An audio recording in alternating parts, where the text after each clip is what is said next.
What is going on, everybody, and welcome on into episode 281 of the Garage Beers podcast, brought to you proudly here on the OBR streaming network.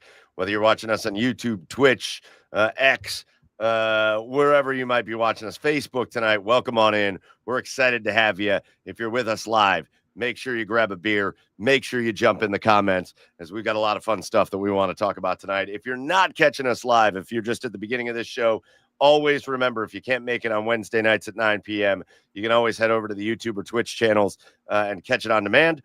Or we are always out there on Apple, Spotify, iHeart, everywhere you get your podcast. So make sure you check things out there. Like I said, jump in the comments if you're live here tonight, though. Like our buddy Drew in Brick City, who is probably some Bush heavies into this evening and ready to go talking about sports and life and everything in between. Shout out to you, Drew. For joining us here tonight. With you as always, I'm your host, Michael Keefe. Joining me right now out in Seattle, Washington, Joey Whalen. What's up, Joe? Yeah, Mike. Can you hear me? Hopefully. Yeah, you sound great. You're not muted. It's an amazing feat. Yeah, first time ever, hey? I'm doing good, man. I'm just had a beautiful vacation in Charleston, South Carolina. Yeah. Had a lot of beach, a lot of chill time, refreshed, and the Cards are balling right now. Well, like what I mean, what more can you ask for? Correct. You're damn right. We're going to lead things off with the Guardians tonight, because that right now is the story in Cleveland, is the push that they are making. And we'll kind of live react as this Guardians game goes, because again, with just about a dozen games left on the season, every single game matters, and they kind of have to win like probably 10 of them to get in. Certainly these games against the Tigers, if they want a shot at the division. Currently, the Guards are in Detroit. They are leading the Tigers 2-0 in the bottom of the seventh. One out, but the Tigers do have runners on first and second. So Eric Sabrowski was just up 0-2 on a hitter, and then he walked him, and that drives me absolutely crazy.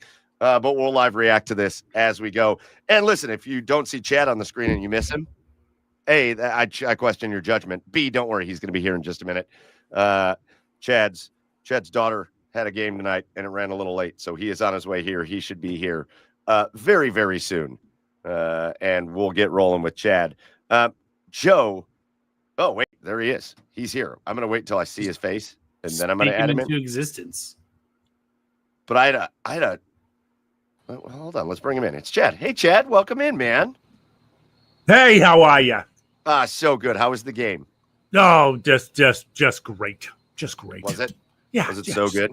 Yeah, so good. You know, just got the boy to bed, and now I'm here. Boys. Yeah, game was it. great. Hazel's struggling a little bit at the plate, but she's pitching, so she's doing real well at pitching. But you fixins. Tell we got some work to do, but it's coming around. Hey. I had a little bit of an epiphany today, boys. I don't know how your guys' situation has been when it comes to like dental stuff. Okay. But you guys remember when I had my chipped tooth? Right. Well, I finally got it all finalized today. They put like a full-on veneer on my mouth. Nice. I realized something when I was with these lovely ladies at this dental office, which is new to me. Joe, it's your family dentist, Dr. Schwartz. Shout out to Dr. Schwartz's office here in Avon. My whole life, guys, my uncle was my dentist. My whole life. I never went to another dentist until literally the end of last year when I switched over to Dr. Schwartz, because my uncle retired. And I've realized that like my uncle ran basically like an old school torture chamber of a dental office. And my experiences, I don't know if anybody else has done this. My experiences at like a new like dentist that kind of does things like modern ways is such a difference. And I've realized it. And my uncle's dental, his practice, it was like all the metal tools, and they just like grind your mouth. And if I needed, like I had a root canal several years ago. It was just like, hey, this is kind of going to suck, but grin and bear it. And you just did. You just did. You just awesome. You got through it, and you grin and bear it. Yeah, there you go, Guardians. Gleyber Torres grounds out. That ends the seventh inning. Right. Guardians 6 outs away from a win tonight. This is all to say I go to this new dentist, Well, they're not new, but new to me. And like every 3 minutes, they're like, Is this okay? Is this bothering you? Are you okay? Are you feeling sensitive to this? If you're feeling sensitive to this, we can help you. Are you okay?" Yeah. And I was like, my uncle would be like, "Hey, I'm just gonna extract this tooth, so this is gonna suck, I guess." Like from medieval times. And now they're like, "Well, we can numb this area and we can," and I'm like, I've never felt so good leaving a dentist before in my whole life. I felt like I got a massage. Yeah, it doesn't hurt. And What? it's really fun to talk after too. Whoa. Whoa. No, I didn't. So a couple times tonight they were like, not a Deshaun massage. Not a No. Deshaun massage. Hey, listen, No, you were in a room with closed doors. You had a massage. No, it's a I don't know, open Mike. atmosphere. There's no closed doors. No closed doors. Oh, okay. Well, it's in front of everybody. That's even It's hotter.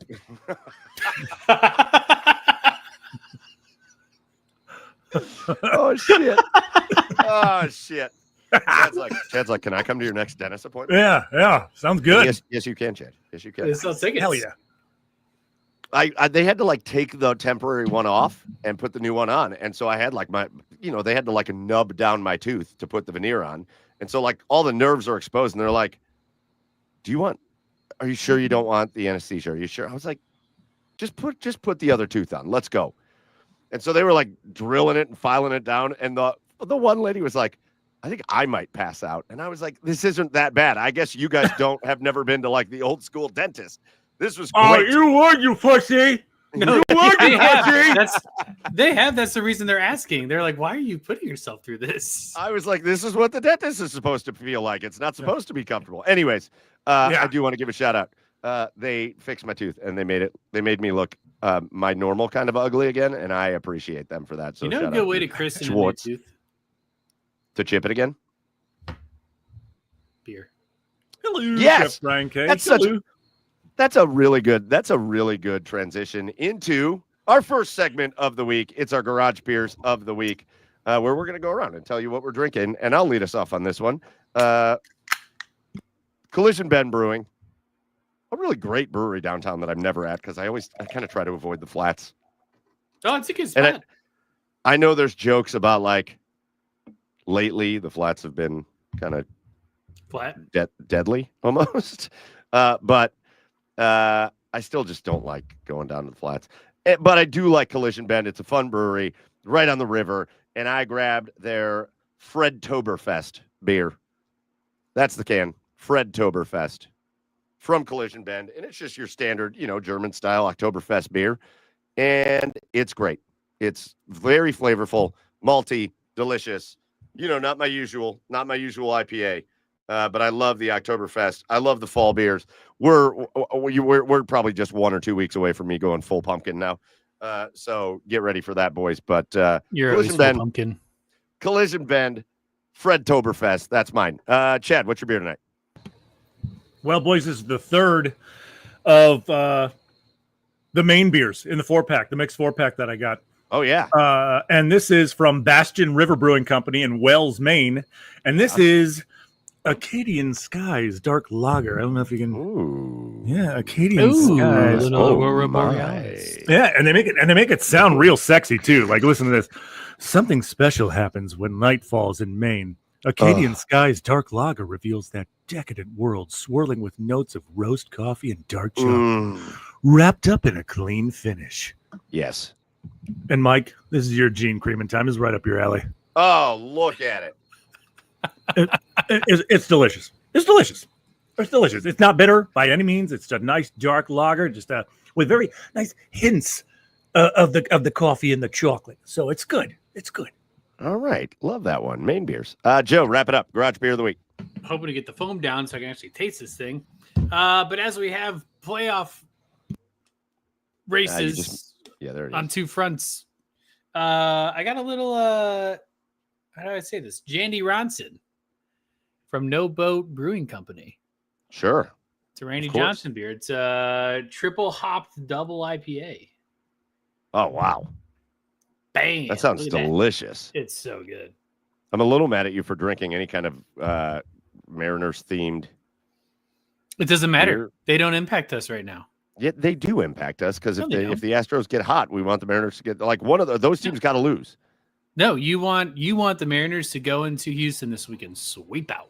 Well, that's fair, but like they're still in the way. They're only not in the way if they guaranteed win the West, and right now we'll get into this. We're not getting a wild card spot, boys. We're not getting a wild card spot. I disagree.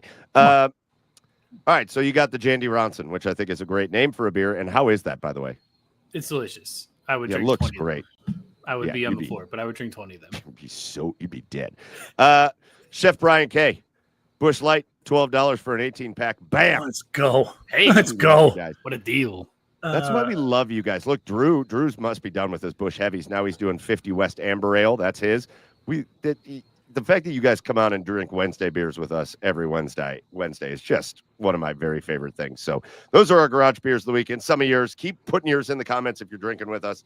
And now it's time for us to dive into episode 281 of the Garage Beers podcast. And we're going to kick things off with the Cleveland Guardians. What, Chad? What? Can I bring up something? Because like I would have brought this up in the intro, but I got to bring it up now because it's really grinding my gears. Mike, it's not Cleveland related, but Mike, can you please call the Warriors and tell them to figure the fuck out this Jordan Kuminga situation? Like, I'm really so sick of getting like the same 5 alerts every couple of weeks, and like of them offering the same contract. Like, figure it out, right? You know what's annoying my alert timeline. You know what's funny is I'm an NBA guy. I love the NBA. I love watch the Cavs. I love the Cavs. I love NBA basketball. But I'm with you, Chad. I was about to say like, who gives a shit about it? But you're right. My phone blows up like once a day with like Warriors and Jonathan Kuminga is still unable to figure out like, and I'm like, who cares? And it's the same contract. They keep offering the same contract, but he's like, no. And that's it. That's all that happens. But also like, I'm very much team Warriors on this. Yeah. Bro, you're Jonathan Kuminga. You've done nothing. But this is the epitome of what we have talked about on this show. If you play professional sports and you've like had 3 good games in your career, you're like, max it out, baby. Max contract on my next one. Right now, guys are either bad and they take like small deals, or everybody wants max contracts. It doesn't matter who, and it's every sport. Everybody wants to be in that max level contract. And it's like, this is not how this is supposed to work. Like, if I can come to you and be like, oh, hey, Jonathan Kuminga, here's 12 people at your position that I can guarantee are better than you. So we'll pay you the 13th higher amount on the contract list. Yeah.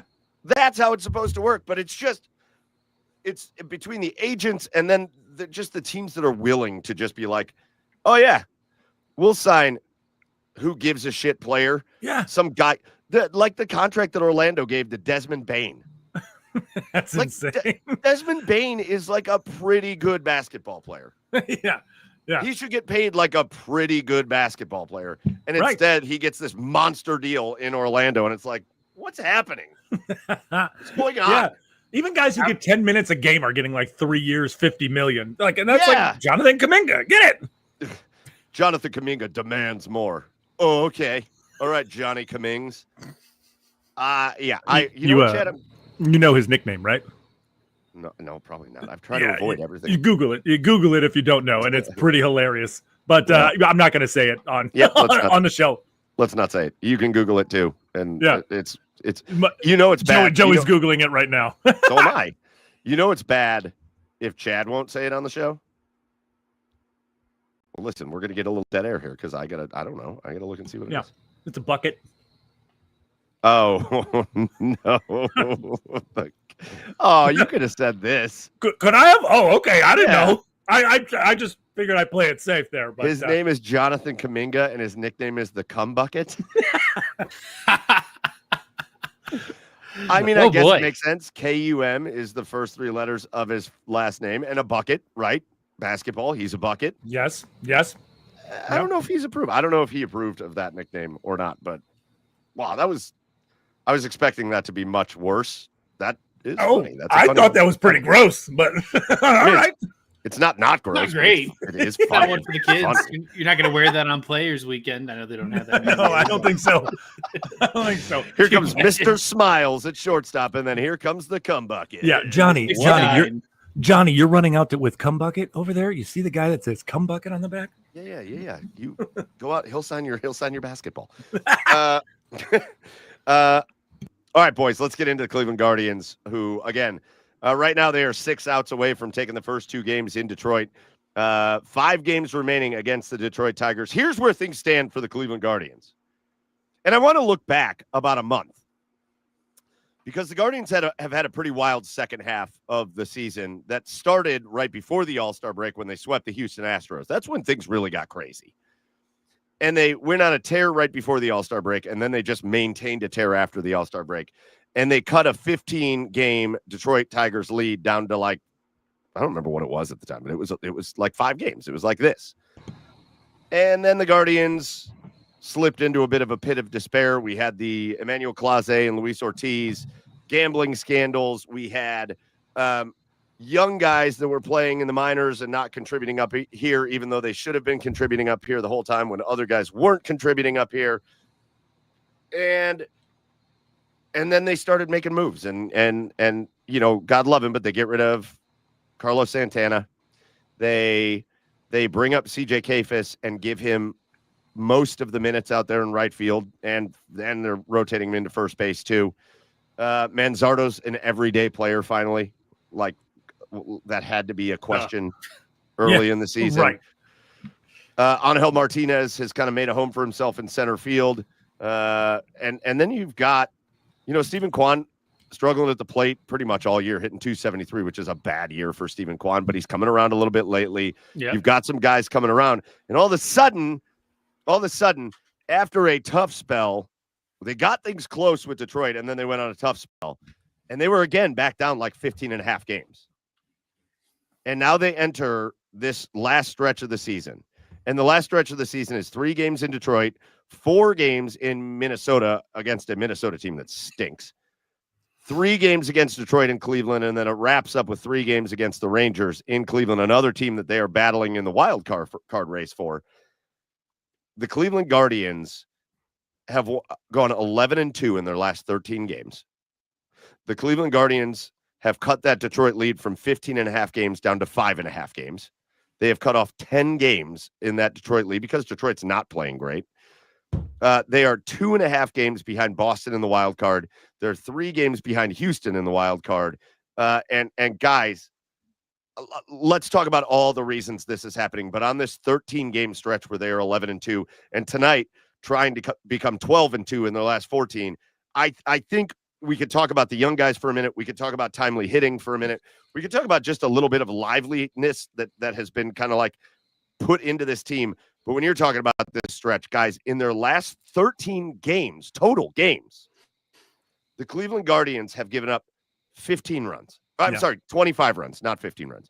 25 runs in 13 games. Yeah. Less than 2 runs a game in that stretch over 13 games.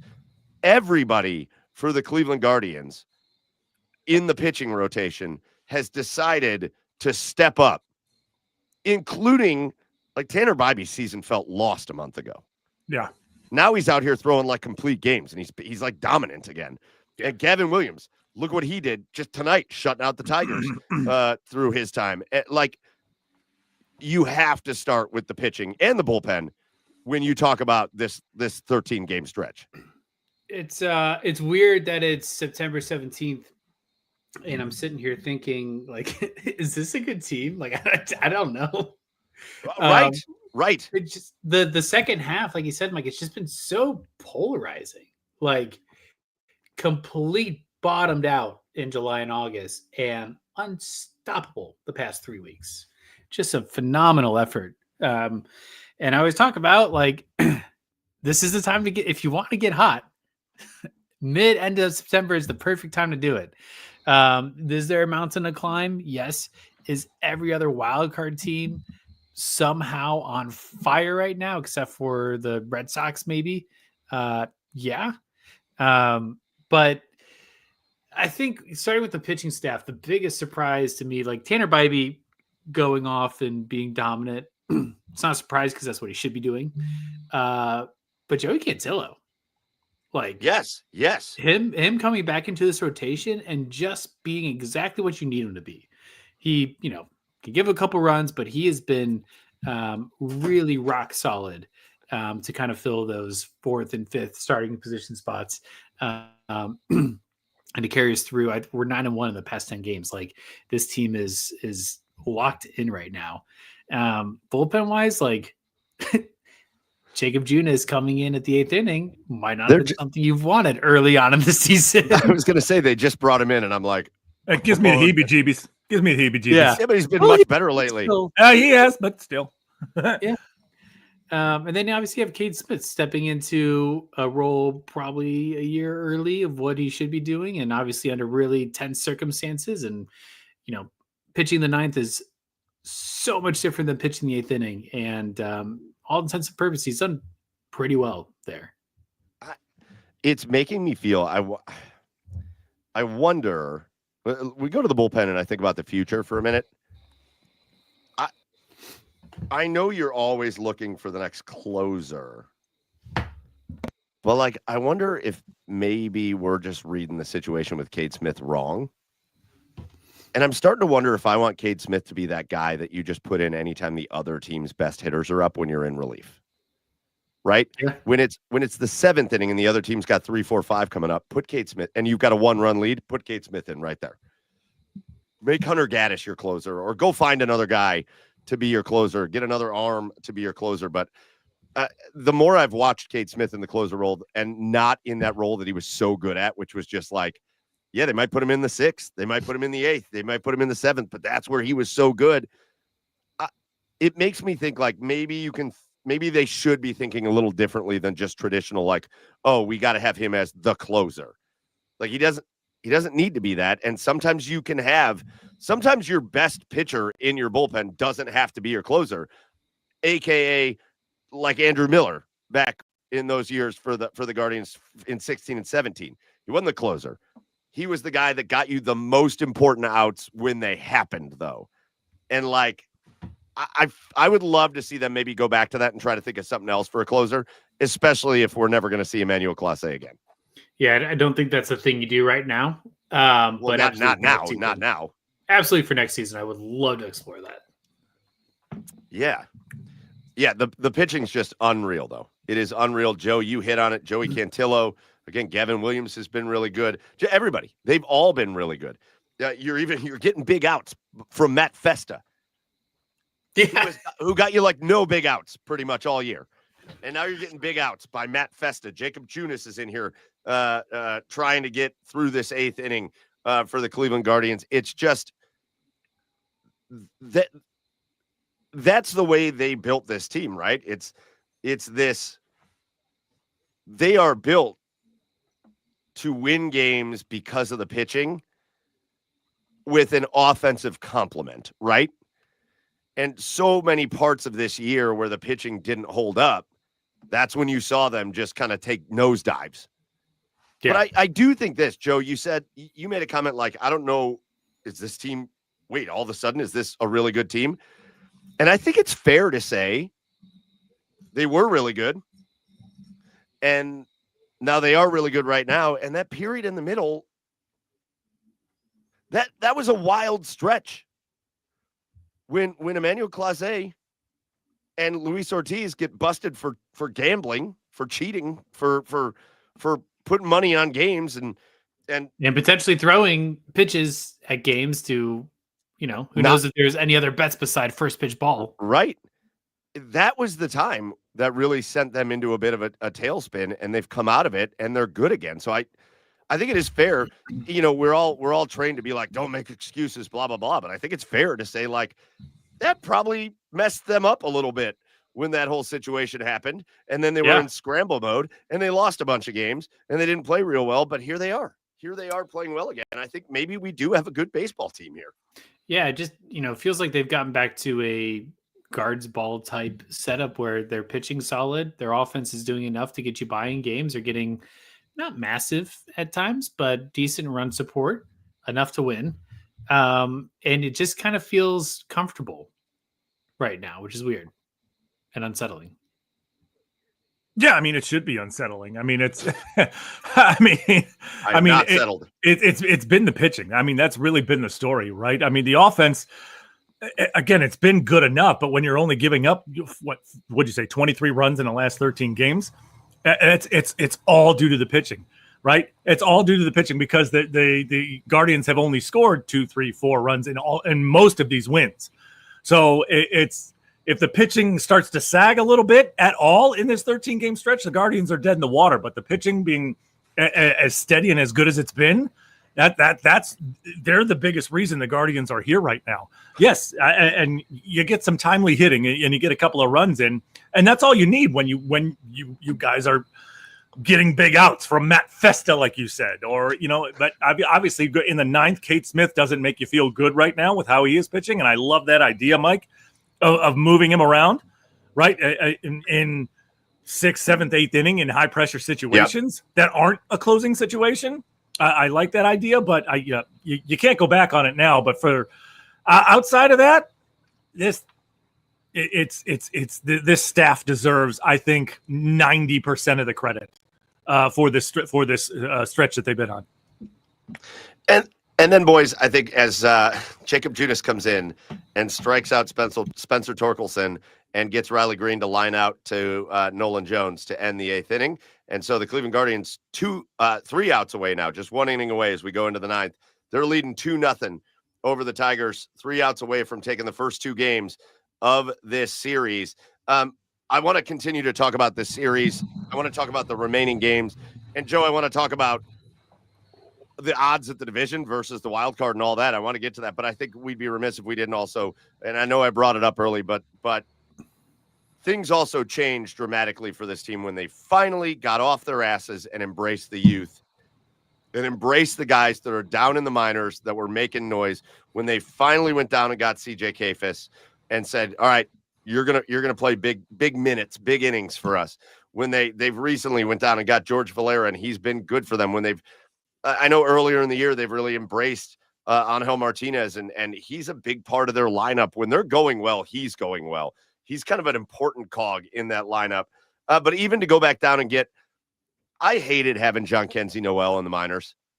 Like, just put that, if he's not really hitting well, put him on the bench, make him a part-time guy, make him a pinch hitter. But that guy can change a game with one swing of the bat. He's come up and hit much better in this stint than he did the last time he was up here.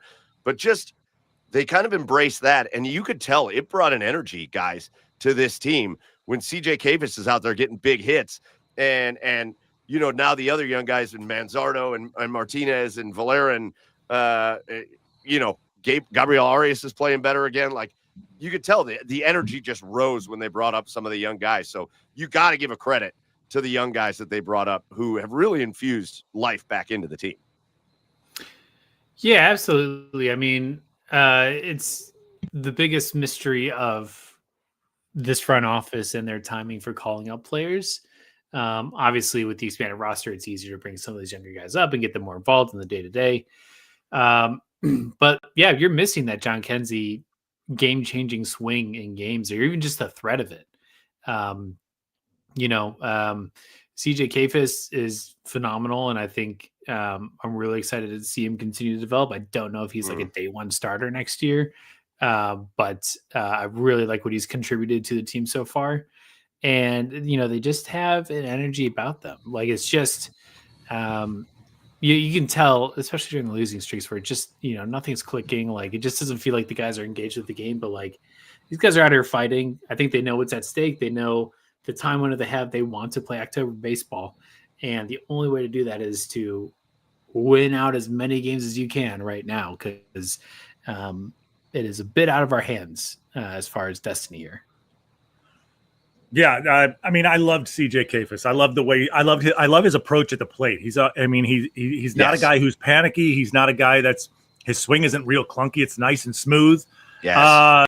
And he always seems to come up with a big hit, a timely hit, whether it's a home run the other night in the Guardian last night. Last night was when he hit the home run, right? Yeah, I think last night was when he hit the home run. Yeah. Yeah, I love his approach at the plate. Yeah, and then John Kenzie coming back up. Yeah, the young guys, some of these young guys, and like Valera too. Valera started the scoring in tonight's game. So yeah, these young guys know how to hit.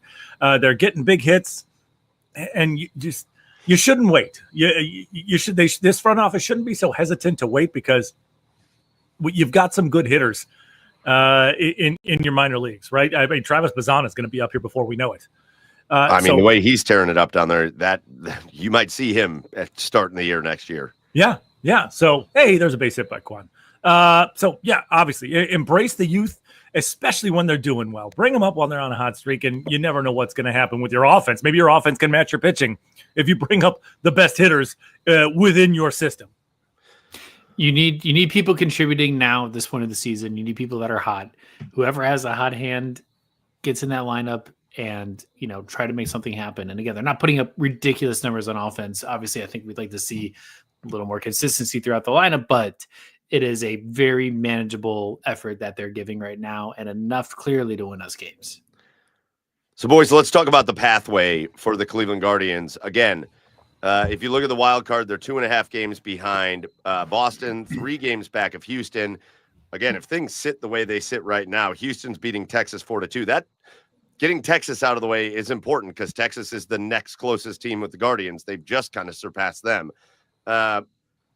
If things ended the way right now they are, it'll actually be Houston that goes back in first place at the top of that AL West, because right now Kansas City is beating Seattle 3-2 in the 7th. Houston is beating Texas 4-2 in the 5th. Boston and the whatever city they're from, Athletics, are tied 4-4 in the 8th. So we could be talking about those Mariners because, again, the Mariners are only up a half game on Houston, and Houston's winning and Seattle's losing tonight. So either way, the wild card is in striking distance. If we're talking about the Tigers, again, the Cleveland Guardians winning 2-0 tonight. If the Guardians are able to close this game out in the bottom of the 9th, they will pull within 4.5 games of the Tigers with 4 games remaining against the Tigers. But then you look at the schedule. The Guardians have 1 extra game to play. They're going to go for a four-game series in Minnesota. And then it's back home for the Tigers. And then the Guardians are going to finish with 3 against the Rangers. But if you look at the Tigers schedule, it's 4 more games against the Guardians, but it's also the Atlanta Braves and the Boston Red Sox. So the Tigers definitely have a tougher schedule as we lead to the end of this. So guys, start with the division. Let's say the Guardians pull this win off tonight. They pull within 4.5 games of the Tigers with 4 games left against them. In those 4 games, I've been trying to think about this all day of what I really think. How many of those games do they have to win to give themselves a real chance at the division? All of them. Yeah. I think you have to win all of them. I think that is your controllable fate, is winning these games against teams in contention. You have to win them all against the Tigers. You have to win, hopefully, at least 2 against the Rangers. But you cannot sit idle and expect the Tigers to go out and lose to the Braves, lose to the Red Sox, even though the Red Sox are in contention for a wild card spot and the Braves are not, but they're still a really good team. You can't expect them to go out and just lose those games.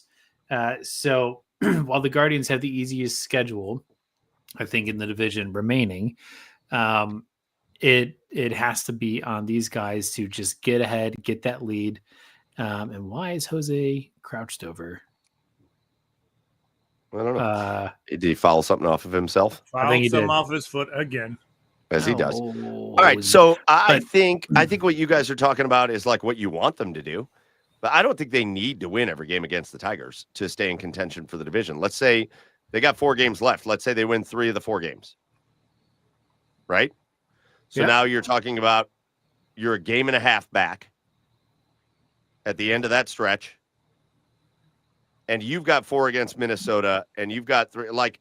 I think if they come out of it a game and a half back, they're still in a really good spot, knowing the Tigers, 1, aren't playing well, and 2, have to play the Braves and the Red Sox.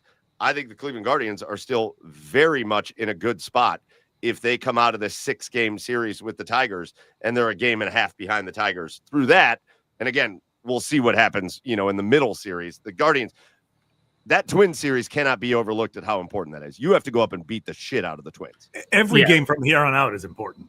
Like there isn't a non-critical game the rest of the way. But the Twins series, again, especially with the way the Twins are right now, the Twins season has been done. That is a team that is doing nothing.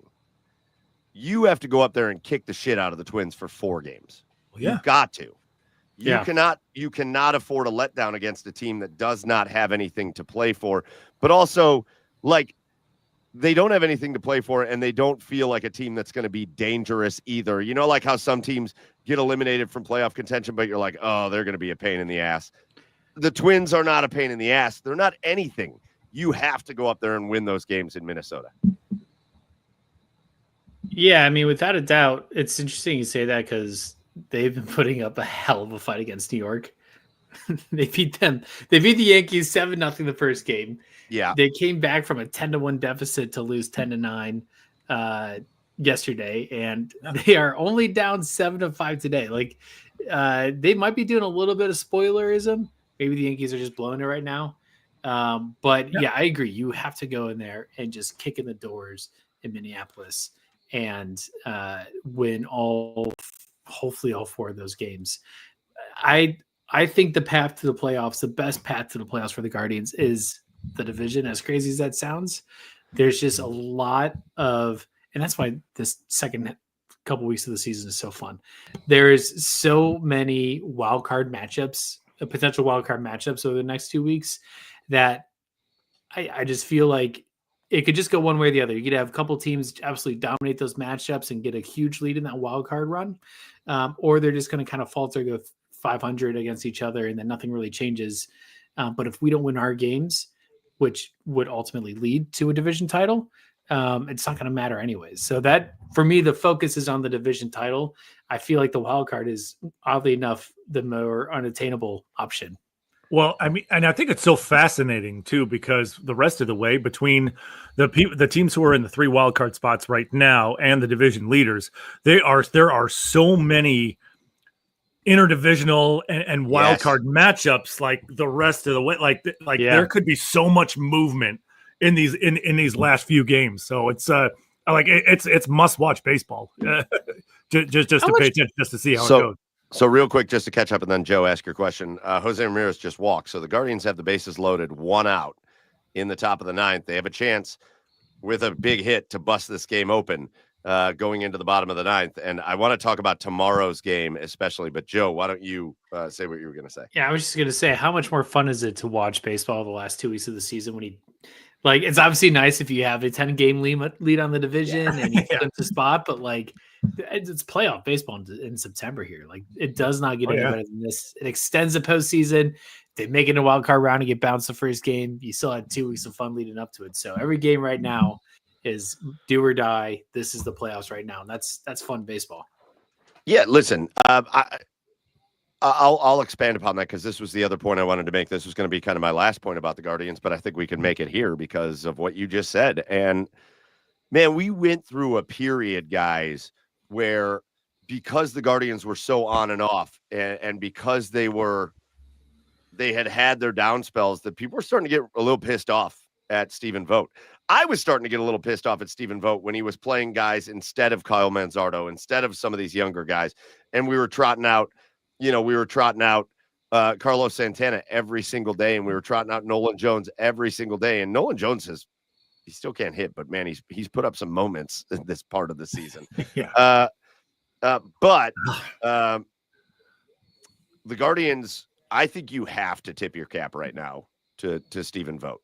Last year, the manager of the year, the American League manager of the year, and what he has kind of led a Guardians team that went to the ALCS last year that was kind of self-sabotaged by kind of getting worse because they didn't get better from last year.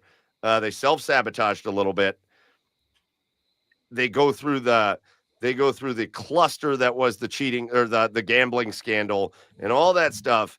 And yet Stephen Vogt and this Guardians team, and again, credit goes to the players for sure, guys, but you have to put Stephen Vogt and his coaching staff in as far as giving them credit for they've got this team in contention September 17th for a division title when a month ago they were 15 and a half games back. Like that's manager of the year type stuff out of Stephen Vogt. Yeah, I agree with the frustrations, and we'll never know what happened in the months between June and August of behind the scenes and closed doors and how that was impacting the team's performance on the field.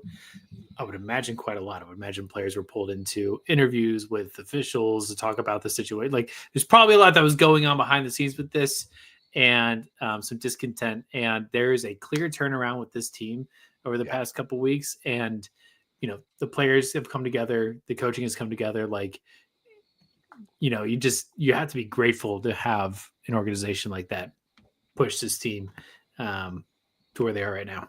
Yeah, I mean, they were somehow galvanized, and I mean, they're playing loose, right? They're playing loose now. It seems like they're playing relaxed. I mean, it just a lot of nothing, no uptightness anymore. I mean, it just when these guys are having fun, they're a lot of fun to watch. I was going to sit here and say, man, I can't believe our 185 hitting catchers hitting fifth in the lineup, but then Bo laces a double down the right field line to score 2.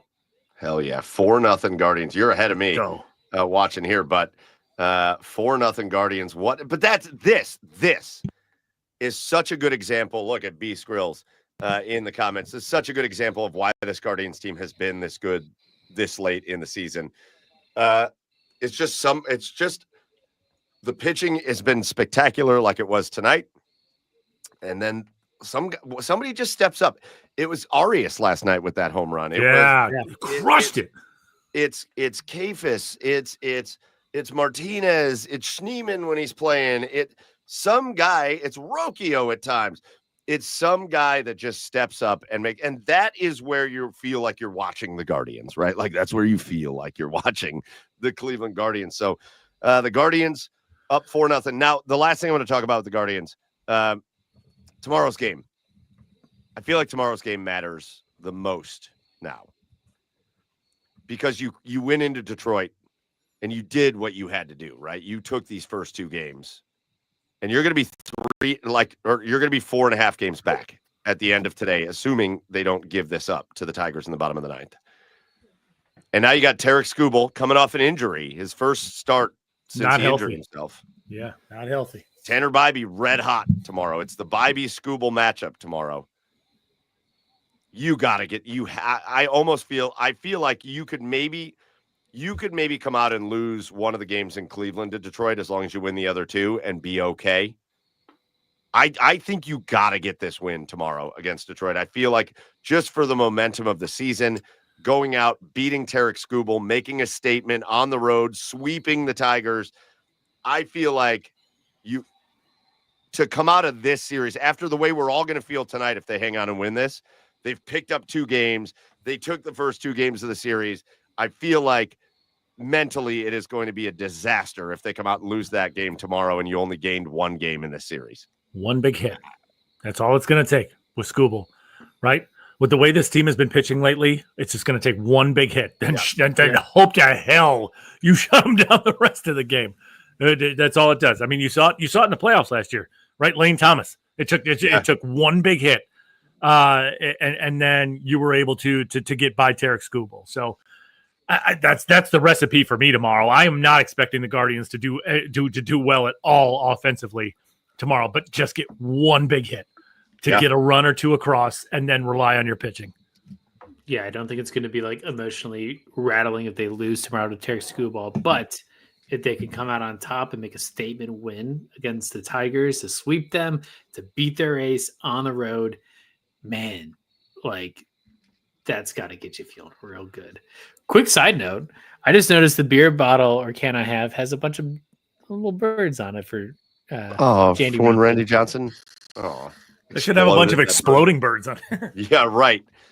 I will say this. I think the thing that has me most excited to wrap this up, guys, the thing that has me most excited about what's happening with the Guardians right now is that if they are able to get into the playoffs, whether it's a wild card or whether it's to win to win the division would be unbelievable. But even if it's a wild card, they're going in the hot team this year. Not to say they didn't last year because they ran away with the division last year, but they weren't like the hot team going into the playoffs last year. If they go into the playoffs having to scratch and claw their way into the playoffs and having to basically, they're pretty much in the playoffs right now as far as like, if you better win your games because if you lose enough, you're out. They're playing playoff baseball right now. So they're going to be prepared for that going into the playoffs. Like, that's the kind of stuff you see out of teams that you're like, a couple years ago, remember it was Arizona. How the hell did Arizona make it to the World Series? Oh, well, they were on fire going into the playoffs. Right. And they just continued it in the playoffs. If they have to scratch and claw their way and they finally make it into the playoffs, that's going to make me very excited for the prospects of what the Guardians can do as far as making noise and winning games in the playoffs. Yeah, agreed. Sure, right, good. It's exciting. It's exciting. All right, we'll keep reacting. Again, the Guardians still up right now. I know Joey's a little ahead, but they're good. Bottom of the ninth. All right, bottom of the ninth. Arias did not get a hit, so Guardians scored 2 in the top of the ninth. 2 humongous insurance runs. Although I don't know how humongous they are. They are definitely through the hard part of the Tigers lineup. So here comes ready for the Tigers lineup in the bottom of the ninth. They'll probably pinch. Don't say Karen Carpenter. Dingler. No. Dingler, Keith, and Perez. Fletcher, I don't know. Playoff roster to me, baby. Fletcher really finds Dingler like hilarious. He's like, I love that name, Dingler. Dinglerberries. Come on. That's almost as good as Cum Bucket. Nowhere near. All right, fine. All right, we'll react if the Guardians win, but let's go to our little middle part of the show here and let's do our asshole of the week, where we call somebody out for being an asshole. So I don't know who wants to go first. Who wants it? Okay. All right. The airport. The airport's an asshole. Specifically security, and this is just everyone complains about going through TSA, but I haven't flown since April, and I go to take off my shoes at SeaTac, and they have the audacity to tell me to leave them on, and not super happy with me about taking them off. And I was like, I don't know the rules. It's like they think that's the way it's always been, and it's not. We just made this change. I forgot about not taking my shoes off, and then I almost left my belt on. I had to run back and grab another bin for the belt because I'm like, well, if the shoes are on, the belt can stay on. And the rules just don't make sense. And then certain airports you go to, you have to take everything out, all your laptops and stuff out of your bag. Other airports to leave them in. Why can't we just all have the same shit? You know what's crazy? You know what's crazy about listening to you talk about this? And Chad, I think you'll be able to relate to this as somebody that's a little bit older, right? Is Joe, you probably don't remember times where you didn't have to take your shoes off at the airport. But it wasn't always like that. Yeah. Not until 9/11 and then some guy tried to blow up a plane with his shoes. Yeah. That you had to take your shoes off at the airport. Right. Like, that's the funny thing, Joe, is like I remember where it wasn't like that. Now you just went right through. You went through a metal detector and you went right through. And they have a new thing at the airport. They have a new thing at SeaTac. It's not the thing that whirls around you. It's like just 2 walls you walk behind. So it's great, another new way to get radiation pumped through my body. 10:25. We got a guy who's taking off his shoes, sir. Up against the wall. This will only take a minute. I was at an airport in Oklahoma a couple years ago. I can't believe I probably didn't tell you guys this story, but I was at the airport in Oklahoma a couple years ago, and a work trip. Somebody, all of a sudden, there were like cops just swarming the airport, and somebody, they thought she tried to bring a gun through security. And in fact, it was just a bag of dildos. Oh, that's awesome. Hate to see it. And I mean, don't hate to see it. It's just like unfortunate for her. They like swarmed it, and it was very funny. It was very funny. Anyways, I'll go next. I was going to be whiny a little bit with my asshole of the week because I've run into a few of these situations this week where you're trying to like pull out of like a driveway or like a business or something. Actually happened to me today when I was trying to leave my dentist, and it's Detroit Road in Avon. It's busy all the time. And there were a bunch of cars stopped at the red light, and this douchebag just pulls in front and stops in front of the driveway. Just like, boom, just like, And then he looks over, and it almost made me mad that he apologized. Like, almost like you have the audacity to apologize to me. He looked over and smiled like, oh, sorry. Shut up. What are you? All you had to do was stop early, and I could have turned out of here, and you just sat in front of me. Oh, sorry. But I'm gonna give my asshole. Oh my God, that's 2 very quick outs. That's 2 very quick outs for the. There are 5 pitches right now. Do I get a sense of road rage from you, Michael? It's not road rage. It's just it's assholery. It's just, first the gas stations. You can't step inside and grab a lotto ticket. That's not what I said. That's not what I said. It's not what I said. You don't park your car at the pump. Not to pump your gas. Not to pump your gas. They're walking in and grab a Gatorade. You don't park your car at the pump if you're not pumping gas. Ever. For any reason. So many people do that. It's outrageous. That's so debatable. I don't care if you're pumping gas, go on inside, grab yourself some snacks, pee, do whatever you got to do. But if you're not pumping gas, you don't park your car across the parking lot. What are you doing? Anyways, my real asshole of the week, and this is going to sound weird too, but my asshole of the week is this weather is a bitch. It is still. Shut your mouth when you're talking to me. It's like 80 degrees. I think tomorrow it's supposed to be like 84 degrees and sunny. Okay, that's awesome. Can we knock it off? Shut your mouth. It gave us this little taste. Oh, ball game. Cleveland Guardians beat the Detroit Tigers 4-0. 7 pitches? Let's go. No. Well, he struck out 2 guys, so definitely not 7 pitches. Yeah, right. The Cleveland Guardians within 4.5 games now. 4 games left against the Tigers. Scooble Bybee tomorrow. Oh, my God, I can't wait. Can't wait. Go Guards. Yeah, I'm a little mad at the weather, guys. I got to look. They gave us a taste of fall. They gave us a taste of football weather. A few weeks ago, it was like high in the 60s. All the windows were open in the house. Everything was great. And now it's 80-some degrees during the day. Get out of here. And it's every day. For the next 2 weeks, it's supposed to be like 80 every day. And you said your asshole of the week wasn't going to be whiny? Well, it's not whiny per se. It's just, I'm annoyed. I'm annoyed. This is amazing. Like, are you kidding me? No, it's not. Like, as opposed to the fucking Satan's lair that we had all throughout July and August, this is awesome. No, I want 60s. I do not want to see a temperature above 60s. God, move to Minnesota. No, I don't know. Go to Washington. It's 70. Yeah, there you go. I want Cleveland weather. It's the end of September. It's supposed to be like chilling out. You know, it's still summertime until the 21st, 22nd. Well, it's horseshit. All right. On the 25th. I'm mad about it. It's my asshole of the week. You guys mad as hell. You guys I don't take it anymore. Accept it. Chad, what's your asshole of the week? Mine's gonna be social media. I don't know why this latest incident, this Charlie Kirk incident has done it, because like I've always tried to avoid like topics like these because I just do, but man, this has really like opened my eyes to a lot of things. And I know I'm not getting off social media, but I'm telling you boys right now, if we did not have this show, this pod, yeah, 100%, I think I would honestly be off Twitter and Instagram altogether. Like, I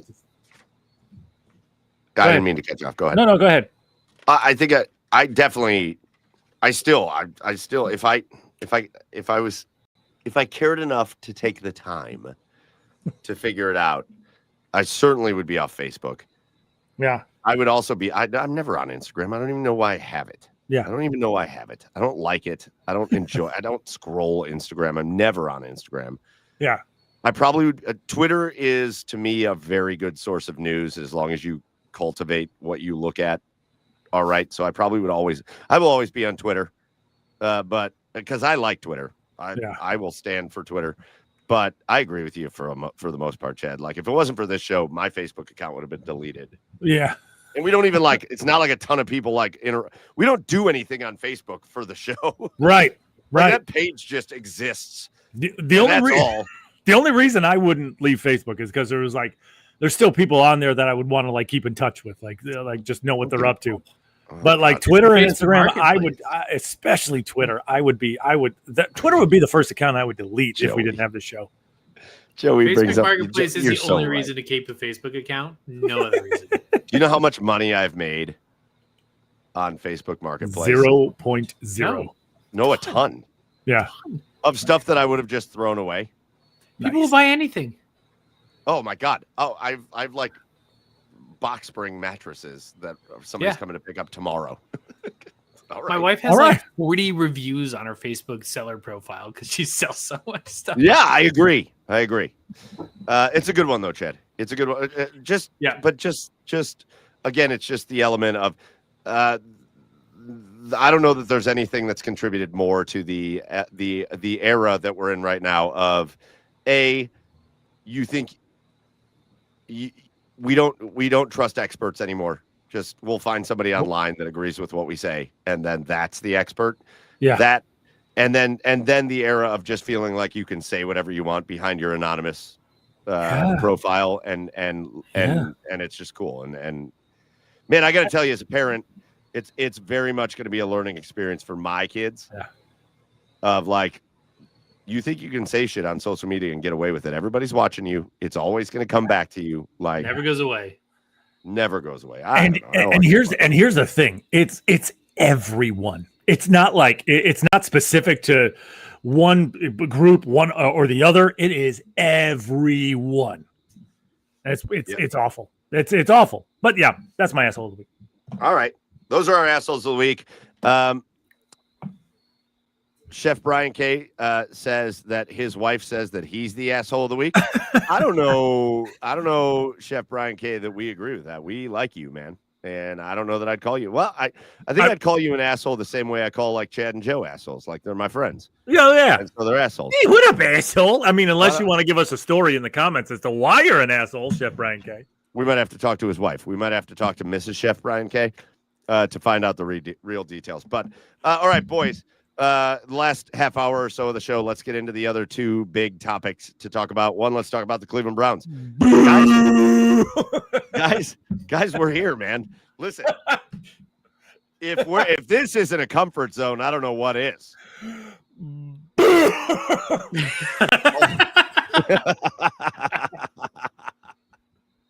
It's the only thing. It's the only thing we feel right now.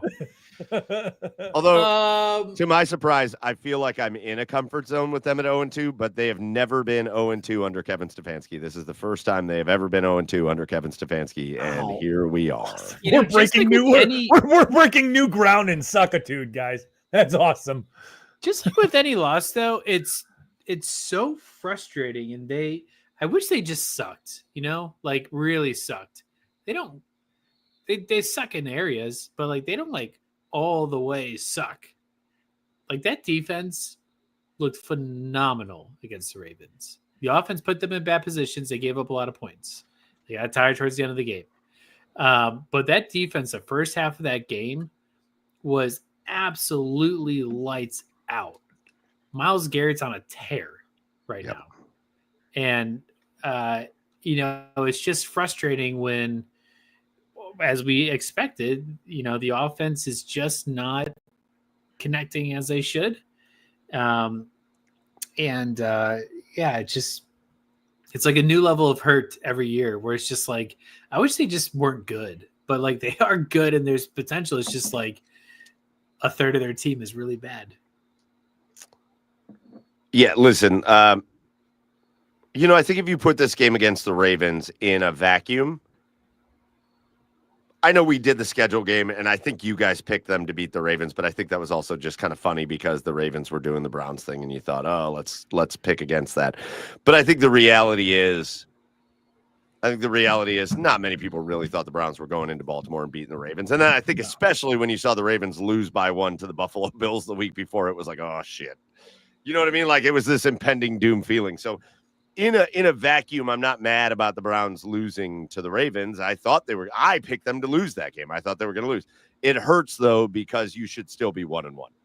I would feel 100% different. Even if that game went exactly the way that it went, I would be sitting here justifying Hey, listen, that was Quinshaw Judkins looks pretty good, and they made him the starter, and he hadn't even really hardly practiced. Yeah. And hey, Joe Flacco had a bad game, but Joe, it's not the level of concern as like a rookie having a bad game and being like, holy shit, is this how bad this guy is? Like, Joe Flacco can play football. I would be justifying. I'd be justifying, but then they gave that game away against the Bengals, a game they should have won, a game they played better than the Cincinnati Bengals, and now you have two games where defensively, again, you held Joe Burrow to like nothing in that game. You held Jamar Chase to nothing in that game. Even Chase Brown, who got off to, I think, a pretty good start in that game, you held him to nothing in that game. You held the Cincinnati Bengals offense to nothing. And then you go in to this Baltimore game, and defensively, did you even look at the stats, guys? Derrick Henry had 20-some yards rushing. The Baltimore Ravens carry. And here's the thing. Oh, I know he was on my team. If Derrick Henry, if you're like, in my opinion, normally if you're playing the Baltimore Ravens and you hold Derrick Henry to like 20-some yards rushing, I'm going to think in my head, I'm going to look at the stats and the box score, and Lamar Jackson went off for like 112 yards. You know what I mean? Like, that's the way the Ravens run the ball. And the Ravens ran for less than 50 yards as a team. Less than 50 yards as a team. So if you would have told me going into the game, just like the Bengals game, if you would have told me you were going to hold Joe Burrow to like 100 yards and Jamar Chase to nothing, and like nobody was going to go off offensively, I'd be like, you're winning that game. If you would have told me going into a Baltimore game that, they're not even going to run for 50 yards in that game, after Derrick Henry destroyed Buffalo in week 1, they're not even going to run for 100 yards, not even going to run for 50. I'm going to be like, oh, you got a chance to win that game. And it's not that they didn't. I mean, that first half, they were close. When you look at the final score and it's 41-7, you go, oh, blowout. No, it wasn't. It was 21-10, like late in the third quarter. Like it was, or 20-10. Yeah. It was a close game, but offensively, it just felt hopeless, didn't it? Hopeless. It felt hopeless. Yeah, I mean, go ahead, Chad. No, I was going to say, it feels like this is the way this is going to go the majority of the year. Guys, it's not like, there are some winnable games on the back end of this schedule, so we might end up winning those games, and I think we're going to see Dylan Gabriel by then, especially if this trend continues. But it feels like the majority of the season is going to go this way, and that is we're going to waste a lot of good defense. We're going to waste a lot of good defense. To me, this offensive line looks old. It looks weak. It looks like it. Joel Bitonio and Wyatt Teller. Well, Wyatt Teller can still move a little bit, but it looks like they forgot how to execute this scheme, and they were only 1 year removed from it, right? So it was just unless this offense just makes some sort of dramatic turn. I feel like we're going to waste a lot of good defense this year, and then that combined with we're back to the lack of explosion, right? The lack of explosive plays in this offense. So it's just, but with that, and then I don't know, this line not being able to run or pass protect. I mean, I guess they can run block a little bit, but pass protect. If Joe Flacco is still back there, a guy who can't even really move, I think tortoises run faster than he does. It's a recipe for disaster, and I feel bad for this defense. My heart goes out to this defense because they're going to play their ass off every game. But guys, that's what's frightening to me. The frightening thing to me is that was the beginning of last year. Everybody looks at last year and thinks that it was bad all year. No, it wasn't. The defense was so good to start the year last year. They were so good to start the year last year, and the offense just could not help them. And then by the time we got to like week 10, it was like, well, shit. We suck, and we're just going to keep sucking. And then the defense started to suck, and then the whole unit started to suck. And that scares the shit out of me because this defense is going to be good again this week against a really good team in the Packers. But this defense, I think they are well suited to play the Packers. I think they're well suited to play the Lions. I think they're well suited to play the Vikings and the Steelers. This defense is well suited to play a lot of teams. And if the offense gives you nothing and all of a sudden you're losing by 30 in the second half, and it's not because the defense stinks, it's because they've played the whole game.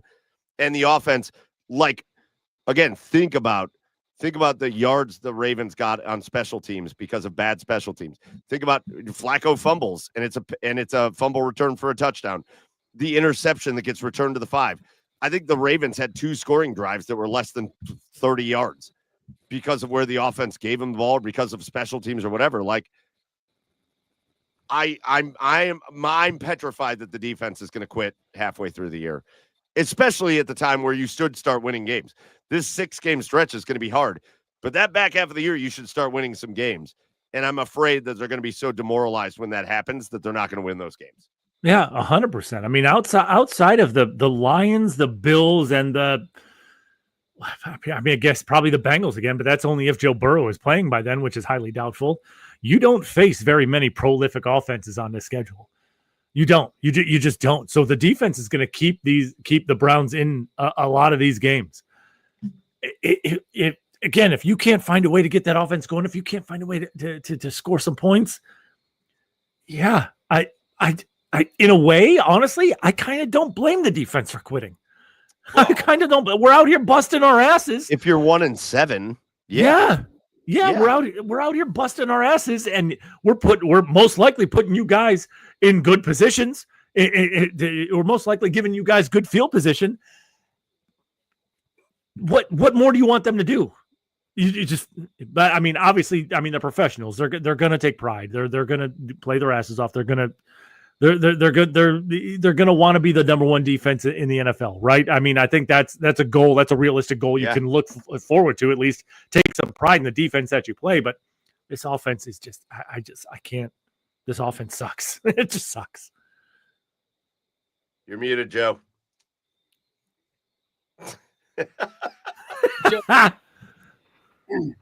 Then he's, waddling for his life out there.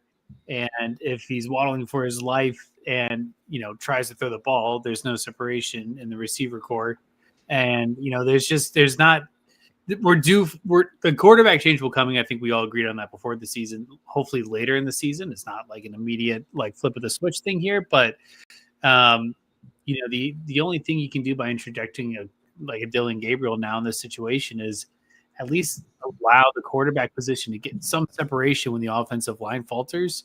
So you at least have a chance. I don't know if that's going to turn into more production on offense, but it's, Joe Flacco just doesn't have a chance. There's just too much pressure in his face. There's not enough time for receivers to get separation. And it looks really bad. The running game's been, okay. Not great, but, I think we have a good dynamic core of backs right now with Quinshawn back. And, Dylan Sampson's looked really good. So, the weapons are there. It's just, it needs to come together and, just don't waste a good defense. Because I wish they would just get rid of Jerome Ford. Just be done with it. No offense to Jerome Ford. He's had some big moments. But God, I would actually love the running back room of Quinshon Judkins and Dylan. I love Dylan Sampson, man. We can be as negative as we want about this 0-2 start, but all indications, guys, are that the Browns destroyed this NFL draft. I mean, the quarterbacks notwithstanding, because we don't know what they're going to turn into. Mason Graham and Schlesinger, though. Hey guys, we're not even. I feel like because they lost, we're not even talking about how good Mason Graham was in this game against Baltimore. Yeah. He was. There were drives where Mason Graham was the best defensive player on the field. You can look at every single person on that defensive unit and point out something very well at it, outside of probably Miles Harden. But think of this. Think of this. For all the people that love to slam Andrew Berry with the draft, which I hate because I think he's been pretty decent. Look at this draft. Mason Graham. Carson Schlesinger has been awesome. By the way, JOK seeming to indicate that he may be back. Obviously not this year, but maybe next year. Oh God, don't get me going. If it's JOK and Schlesinger next year, oh my God. Lethal. Harold Fannin. Wait, unreal. Hey, can JOK score points? No, but hey, listen, would you stop it? Would you stop it? I'm trying to say good things. Harold Fannin, Judkins, and Sampson. That's a hell of a draft. And that's not even talking about maybe one of these quarterbacks can be halfway decent. Like, they've got a good start. Mason Graham was amazing in this game. But we're going to have to see. First of all, let's look forward. And we got this game coming up against the Packers, the number 1 and number 2 defenses in the NFL. The Green Bay Packers have been excellent defensively, as you knew they would. Micah Parsons and that crew getting a lot of pressure on opposing teams, just like the Browns, getting a lot of pressure on opposing teams. It's actually funny when you look at it statistically, the Browns and the Packers, they're very similar, to be honest with you. I looked at all the team stats. They're very similar. They're very similar on the Browns are actually very successful on third down this year. They're hitting at about 50% on third down, which is crazy to think about after what we've watched. The Packers are right there too. They are running the ball at virtually the same clip. The yardage, like a lot of what they're doing is the same clip. You want to know? I said this on the last show when I did my show with Fred on Inside the Browns Beat, and we had Kelsey Russo on from the Browns. You want to know a really interesting tweet about the Browns and the Packers, or a really interesting stat, about the Browns and the Packers? Joe Flacco has, through 2 games, thrown the ball 30 more times than Jordan Love has. That's outrageous. Yeah. Wow. That's bad. Yeah. Joe Flacco has thrown the ball more than 90 times in 2 games. Yeah. You can't win like that. You will not win that way. You might win a game here or there, but you're not going to win that way. I hate to beat a dead horse, but that's not what the Stefanski system is. The Stefanski system is the zone read scheme and play action passing. That's it. That's right. It's like, when you boil it down to its brass tacks, guys. Let's get down to brass tacks. Yeah, it's a zone scheme running game, an outside zone running game, and it's play action passing. If hopefully Judkins can repeat the same performance, right? Like if they can get him going, I think this offense can take a dramatic turn. I do. I believe so. If not, it's going to be ugly. But that's the key cog in turning this offense around is getting that running game going. Speaking of Judkins, really quick, fun stat: he touched the ball 13 times in the game. So he has touched the ball 13 times in his NFL career. And through 2 weeks, he's in the top 5 of broken tackles. Oh, yeah. In the NFL. Yeah. So, wow. Not bad. All right. So listen, I had the Browns going 1-1 through the first 2 weeks. They are now 0-2. That to me just says you're going to have to win a game you didn't think you were going to win. So here comes one of those games. I don't think a lot of people are. Nobody is going to pick the Browns to beat the Green Bay Packers. This week, a Packers team that has been a load. They destroyed the Detroit Lions in week 1, and then they came out and just kind of dominated the Washington Commanders last week, 2 playoff teams from last year, and the Packers made them look silly. Now they come to Cleveland. The Cleveland Browns are wearing, I have to say it. I'm sorry, guys. I have to say it. I'm so sorry. They're wearing the Alpha Dog uniforms brought to you by Dude Wipes. Alpha Dog uniforms sponsored by Dude Wipes. You have to say sponsored by Dude Wipes. Alpha Dog sponsored by Dude Wipes. Garage Beer is in no way affiliated by Dude Wipes. We do not recommend them unless they pay us money. So you hear us, Dude Wipes. But great for wiping your ass, though. Boy. They're going to be in the all Browns, which I said it would look really cool at night, but we don't have night games. So I guess they just, here you go. Here's a 1:00 game and you're all Browns. Browns Packers, Cleveland Browns Stadium, 2-0 Packers, 0-2 Browns. Guys, is this a game that they can win that you didn't think they were going to? I think what I'm most excited about this game is to see this run defense. I think, the Packers are an elite running team with Josh Jacobs back there. Like, that is how they're kind of making their bread in the early part of the season. Their receiver core is like kind of weird, where they have just like a lot of okay guys. Yep. They don't really have a superstar. I think Jalen Reed's out. Maybe Jalen Reed. one of them. They're all the same. They're all interchangeable. Yep, he got hurt. Yeah, they're all kind of the same guys. So they have like Romeo Dobbs and Matthew Golden, I think, is their top two guys going into this game. I don't know. I don't know if they're going to make a ton of noise against us through the air. I think the test is going to come on the ground. And if Mason Graham and Carl Schlesinger can show up with his defense. Carlos. What's his name? Carson. That's close. Carl Schlesinger. I usually don't do the first names. Yeah, same. But yeah, if they can show up, like this will be an interesting game, and I want to see the defense like own the run game. That's my goal for this game. I'm not going to put a win or loss on it. We will though, but that's what I want to see.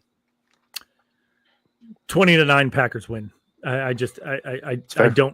don't have faith in this offense at the moment. I think both defenses are going to be dominant in this game. I think this is going to be a matter of field position. I think it's going to be kind of an ugly, grimy type of game, and I think the Packers offense is just a little bit better than the Browns, and I think they're going to find like a couple of times they'll probably find themselves with some short fields, and I think it's 20-9 Packers win. Joe, what was your prediction? Yeah, I think it's also going to be relatively low scoring. I'll do a 21-13 Packers. Yeah, I think the Browns defense. I think the Packers are easier to defend than the Baltimore Ravens. I think that's the thing about playing in the AFC North, and you have to go up against the Ravens and the Bengals, and these are some of the hardest defenses to try to defend. I think the Baltimore Ravens offenses. I think the Baltimore Ravens offense is a harder offense to defend. So dynamic. Derrick Henry and Lamar, and Lamar's out here just chucking 4 touchdowns, but also getting the ball at the 5-yard line. I think the Browns are going to have an easier time defending the Green Bay Packers. There's no reason for me to anticipate Josh Jacobs goes off for any rushing yards when you just shut down Derrick Henry and Lamar Jackson and all that.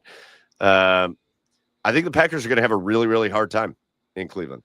The Packers are also not dynamic at wide receiver, like you said, Joe. They're not wide receiver dynamic. They're kind of big play guys, but that's kind of all they are.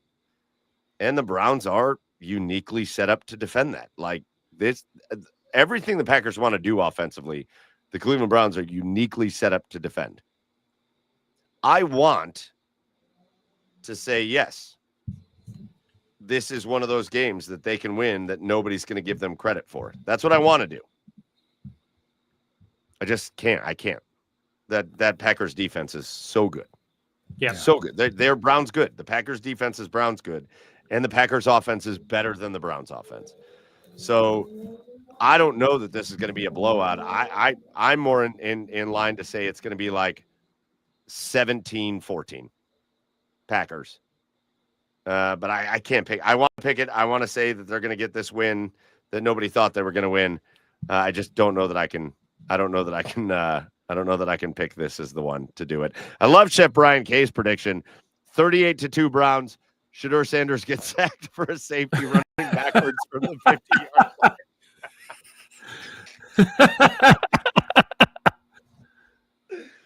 Let's go. Listen, I won't be shocked if the Browns find a way to win this game. I know everybody will. Everybody will say they'll be shocked. I won't be, but I'm not going to pick it. I'm going to pick the Packers. And man, 0-3. It's going to be a tough pill. It's going to be a tough pill to swallow. Pat Shea, our buddy Pat Shea, says special teams will make or break us. You know the other thing, guys, and I want to get off the Browns because I want to talk about one more thing before we get out of here. But the other thing, guys, the Browns haven't turned over a team in 2 weeks. They had no turnovers against Cincinnati. They had no turnovers against the Baltimore Ravens. This is an extension of last year. You can't have your offense giving the ball away when your defense doesn't get it back for you. You have to turn the ball over at some points of games. I think between special teams, like Pat Shea says, and if they can find a way to turn over the Packers a little bit, and the Packers don't have an interception on the season so far, so it's not easy to do. But if they can find a way to turn over the Packers a little bit, they're going to give themselves a shot. But hey, in any case, special teams. Hey, speaking of which, Andre Schmidt, nice bounce back game, pal. Yeah, I agree. He did all right. Let's go. I agree. Yeah. That's why you don't give up on rookie kickers after one bad game. When your favorite kicker of all time, Phil Dawson, was a 60% kicker his rookie year. Don't give up on rookie kickers. That's right. All right. It's all happening 1:00, Huntington Bank Field in Cleveland, in the Alpha Dog uniforms, brought to you by Dude Wipes. Alpha Dog by Dude Wipes, but we don't Dude Wipes can cut me a check if they want real stuff. I wipe my butt with Charmin, and I won't wipe with Dude Wipes until they pay us money, and I think you should not do the same thing. But the Alpha Dog costumes brought to you by Dude Wipes happening at Huntington Bank Field, and we'll see how it goes. Boys, real quick, I want to spend just a few minutes talking. I never want to do these shows in the middle of the football season without talking about college football. Let's go. Come on. It's so good. It's so good. Let's start with the Ohio State Buckeyes. A good test, actually. That Ohio U team is good. You got to give them their flowers, man. You really do. I'm a little mad at the people. I'm a little mad at the people who are mad at the Buckeyes for not just dominating. Like, Ohio U beat West Virginia the week before. They were 2-0 coming into the game. West Virginia came out and beat Pitt the next week, right? Like, so that's a situation. Not that those are a game I worked, by the way. That was fucking awesome. And not that those are two really good teams, but like, that's a really good Ohio U team that every other team in the MAC is going to have problems with. And yeah, the game was close, but the Buckeyes pulled away and won. What was the final score? 37-9 or 37-9. Yeah. I don't know. Do you take anything from that game? No. I mean, you got to give Bo Jackson. You got to give OU credit, right? I mean, again, first week 1, they should have beaten Rutgers, right? They should have beaten Rutgers. Like just one. Yeah. OU was one third down, stupid third down penalty away from getting the ball back and having a chance to win that game. They come back, they beat West Virginia, who beats Pitt, and by the way, oh god, again, great atmosphere.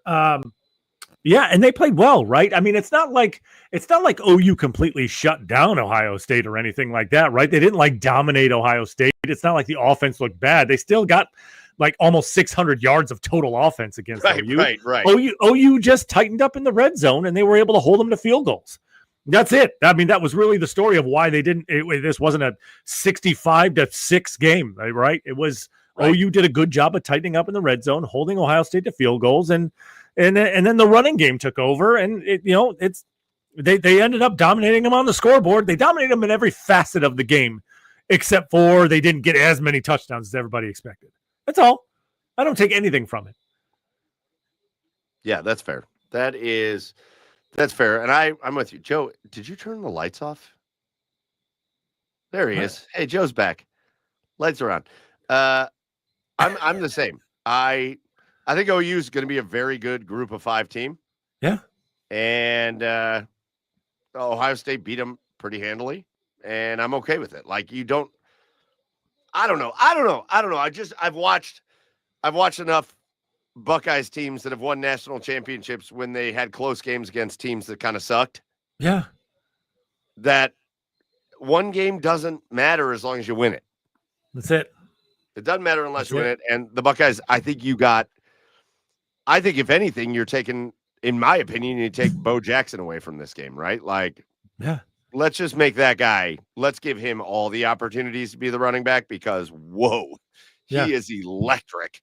Yeah. And let the other guys be your, like, hey, you need 2 yards. This guy will go out and get you 2 yards. But let Bo Jackson be your dude. Yeah.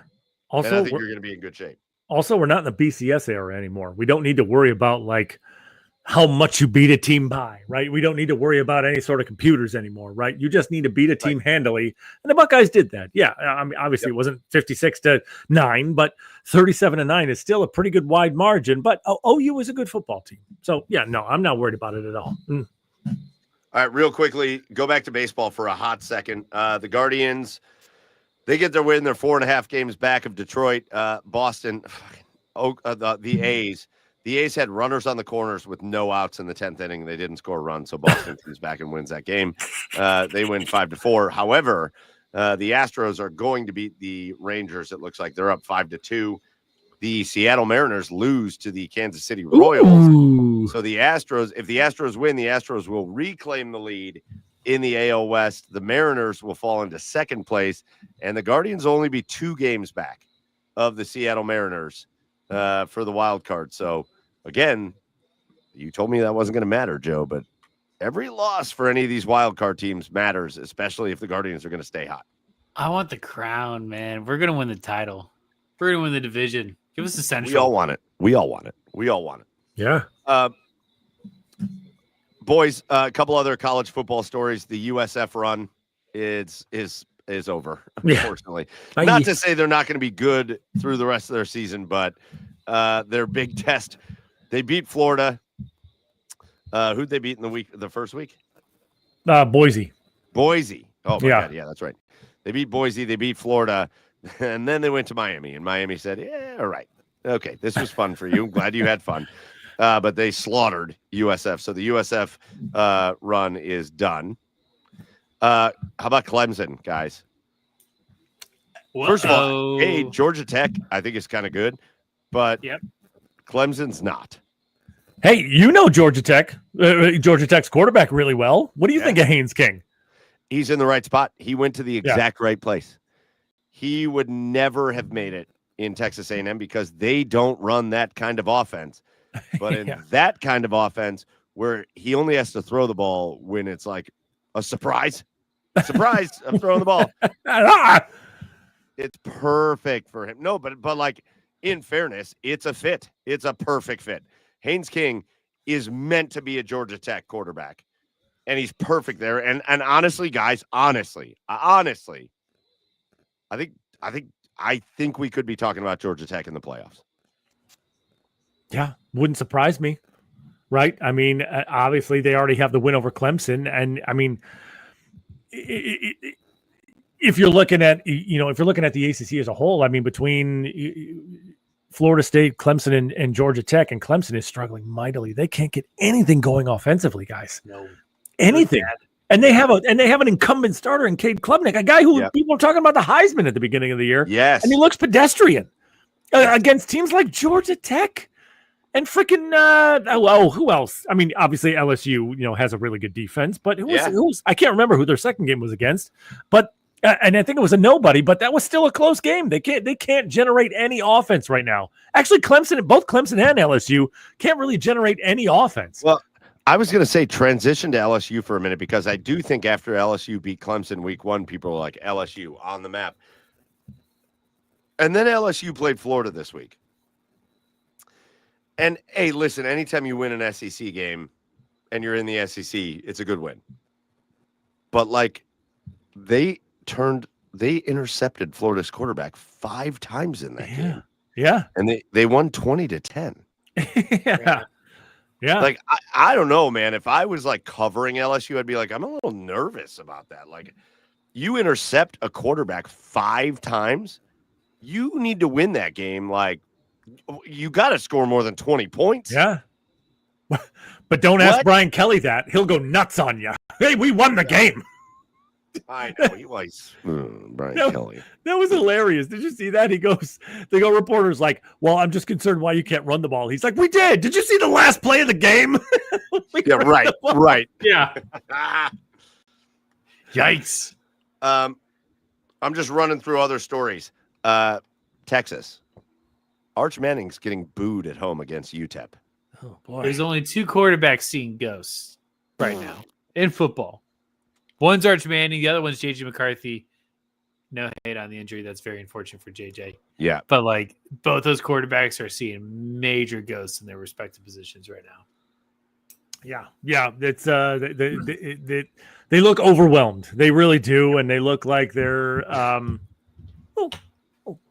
little hesitant, a little scared of the moment. And they look unprepared. So I'm Arch, can he still be good? Obviously, his last name is Manning, but he's Cooper's kid. Remember, he's in real estate, so he might not be that good.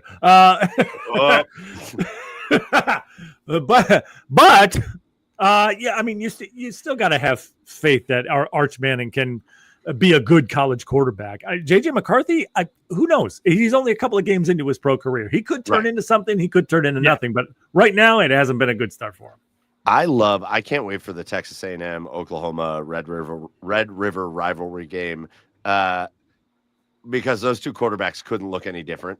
Yeah, Arch is deer in the headlights. He is pensive. He is not unleashing. He's kind of like shrinking into himself. And then you have John Mateer in Oklahoma, who is actively going to lose Oklahoma probably 2 games this year. But he's also going to win them all the rest of the games. Yeah, that dude, I love watching him, and especially because he's not on my team, because I would hate watching him if he was on my team. That dude throws the ball no slower than 148 miles an hour every time he throws the ball. It does not matter whether you are 2 yards away from him or 100 yards down the field. He is just rearing back and launching footballs as hard as he can all the time. Yeah, we watched him. I was watching him because they were the early game against Temple.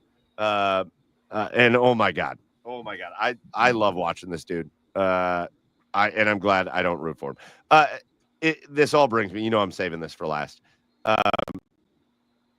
I spent my evening in South Bend, Indiana on Saturday. Yeah. And I spent guys, honestly, without being like the Texas A&M homer guy, I feel like I just watched one of the best football games I've ever seen in my whole life. Like, and I got to see it in person. Like Notre Dame, A&M. I went into that game. I think I told you guys this. I certainly told my buddy Derek, who was my cheer of the week last week because he hooked me up with a ticket. No expectations. And actually, I had a guy from Hudson sitting right in front of me in the stands, and he was a Notre Dame fan, and he was a little nervous about the game. I said, "Don't worry, dude." I said, "Are you a Cleveland fan?" He goes, "Yep, born and raised Cleveland fan." I said, "Cool. Texas A&M belongs in Cleveland. Like, it's why I feel so at home with them.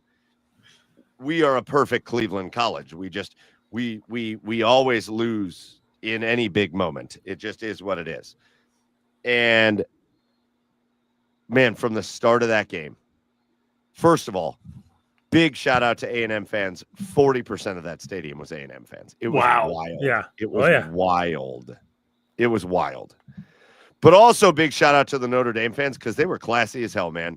I didn't hear anybody yelling at anybody about anything. They were just like, all right, cool. They're here. We're here. Let's have a time. Let's have a good time.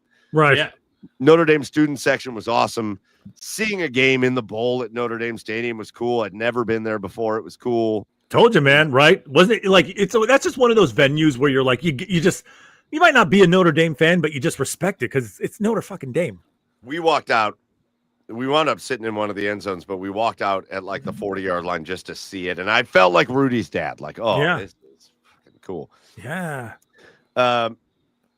Man, remember that game started. A&M got the ball first. They had to punt. Notre Dame blocks the punt, returns it for a touchdown. Yeah. I win. I'm sitting there and go, well, here we go. I didn't come in with a lot of expectations, and here we go. And the game went on, and it was crazy. A&M took a lead into the half, which was unbelievable that they did that because it felt like Notre Dame dominated. Yeah. And then it was just big play after. It was these two teams threw haymakers all through the second half. Just turned into the biggest back and forth game. Notre Dame scores with a little over 2 minutes left, and they botched the extra point. And I'm telling you, I looked around. Everybody around us was Notre Dame. There was a lot of A&M fans, but a lot of Notre Dame fans, and they were all just standing there like. And I looked around like, holy shit, am I going to root for a team that is going to capitalize on this for once in my life? Normally, it's the Browns that botch a snap, and then the other team goes and scores a touchdown and kicks an extra point for the win. And that whole drive, I was like, there's no way they're going to capitalize on it. And then they get into like 3rd and 20, and I'm like, it's over. And then the most clear, obvious defensive holding happened. The fans were all booing. And the fans were all booing, and then it got shown on the Jumbotron, and all the fans were like, oh.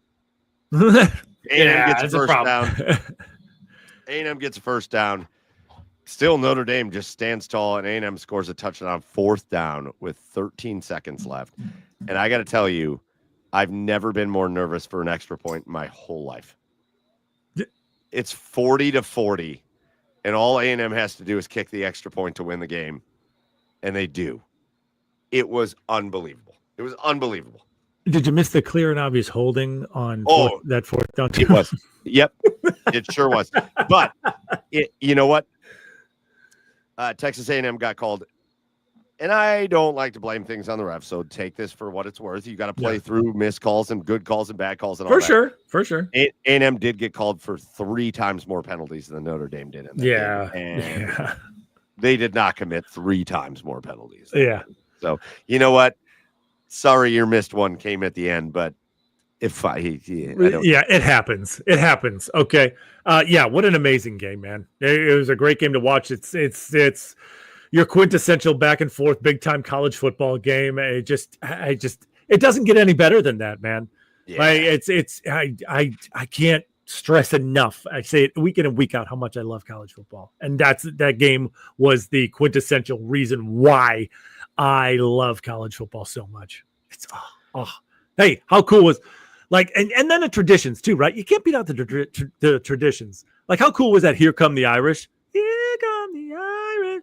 Notre Dame. And then I hated that song. I was like, what is happening? So fucking good. Lamest thing I've ever heard. Fucking good.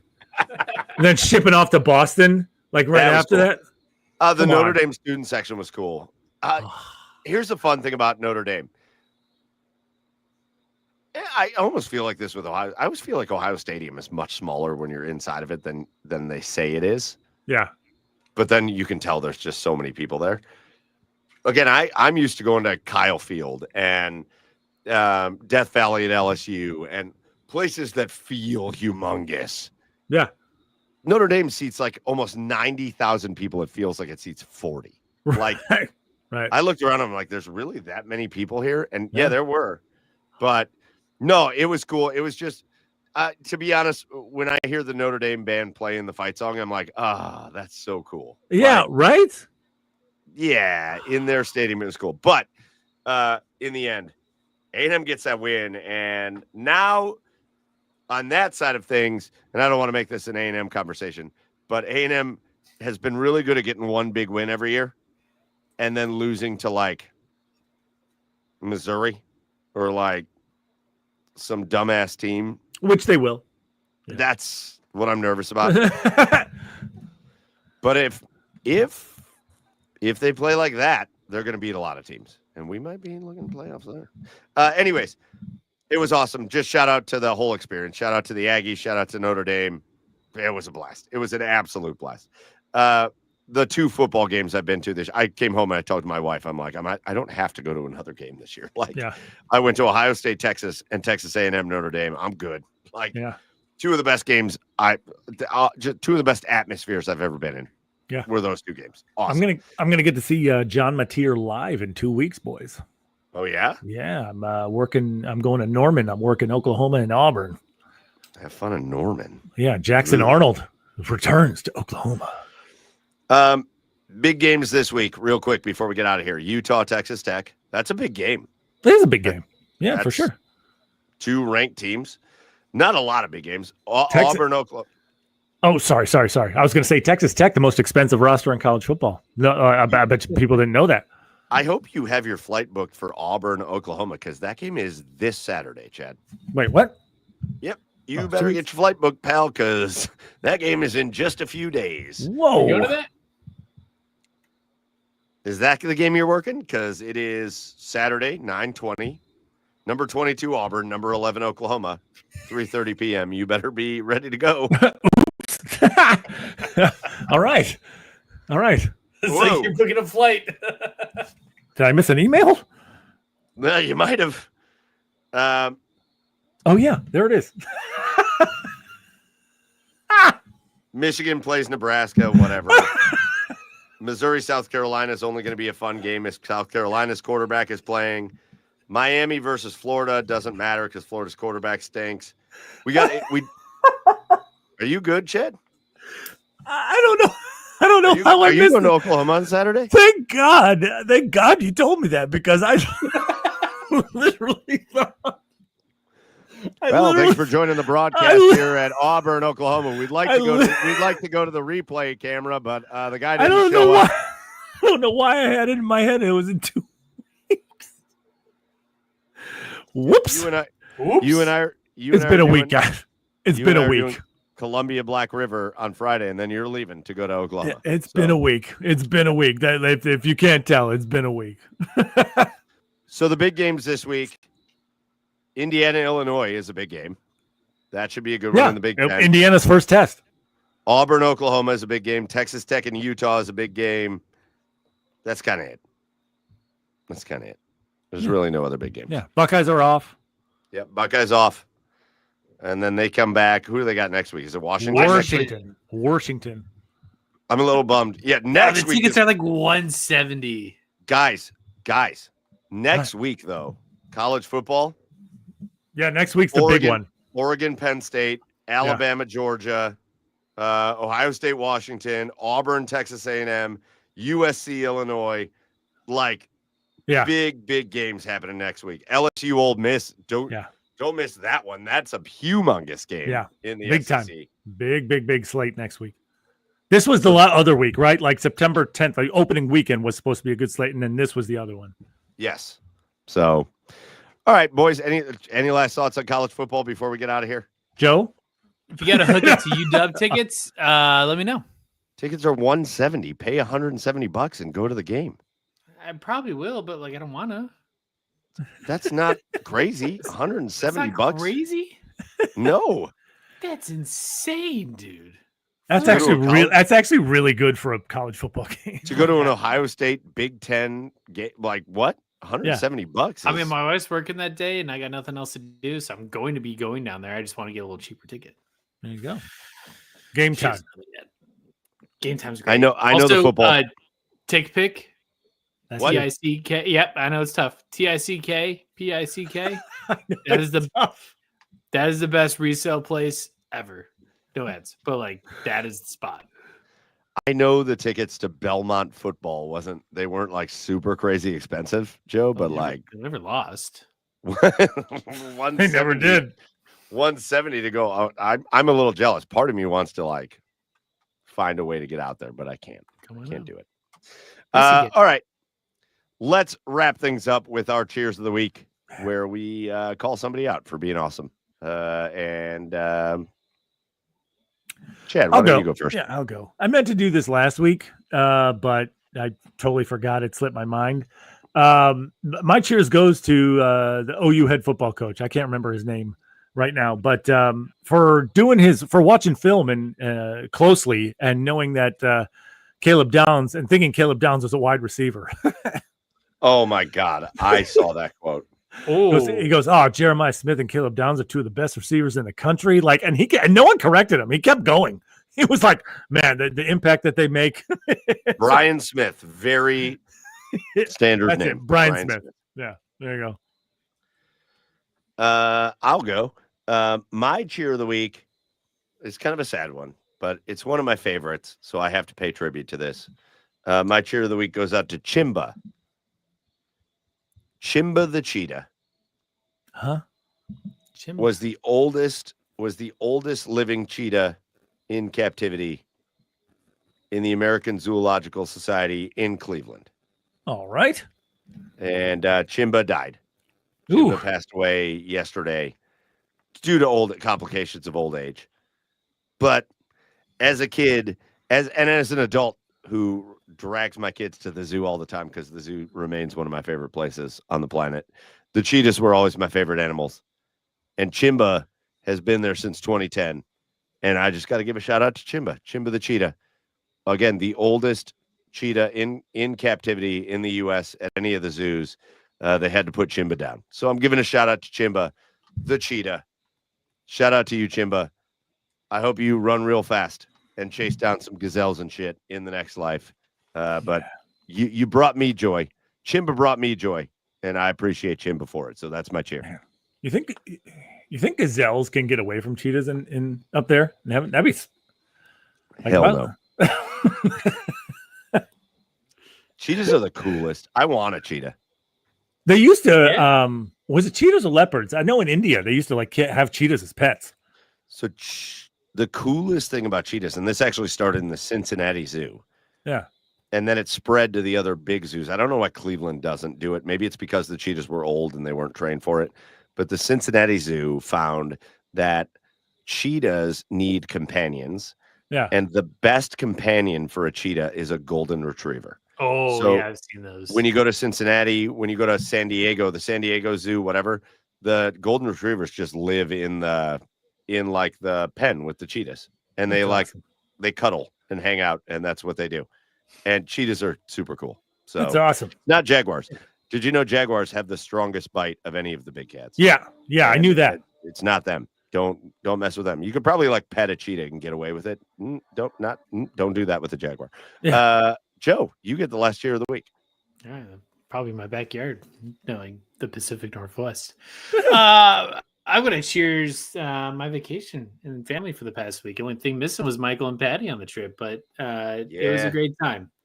Good to see everybody, and just literally, and cheers to the Tommy Bahamas beach chair that cradled my rear end for 30 plus hours. Balls. Oh my gosh, yeah, just completely turning the mind off and staring at the ocean. Man, happy place. Charleston's also like the shit. Like it's my favorite. There, it's a great town.